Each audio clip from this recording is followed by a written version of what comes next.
Me hankittiin toi meidän Levin mökki sillä tavalla, että se oli rungolla. Et se oli käytännössä seinät pystyssä ja loppu oli sitten, me saatiin itse päättää. Siellä on ihana näkymä tunturiin. Me ajateltiin, että me halutaan ne samat sävyt ja samat värit sieltä luonnosta kopioituna sinne sisätiloihin. Oli selkeä, että me haluttiin tummat puuportaat, mutta että mitä muuta sitten alkoikin miettiminen. Ja ei siinä kauaa mennyt, kun sitten otin yhteyttä Gradoon. Mä teen päätöksiä aika nopeasti ja mä tiedän aika usein, mitä mä haluan. Mä menin käymään Gradon showroomilla ja siellä oli todella hyvin näytillä kaikki vaihtoehdot.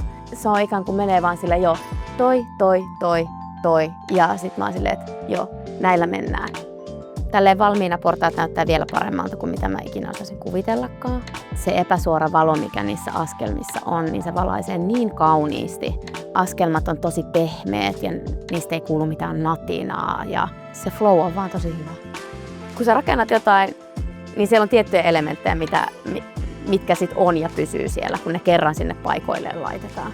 Kyllä siinä vaiheessa kannattaa niinku todella miettiä, mitkä kestää aikaa, mitkä näyttää hyvältä.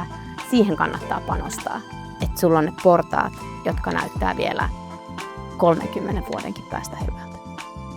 En voi kun sydämestäni suositella Gradoa porrastoimittajaksi.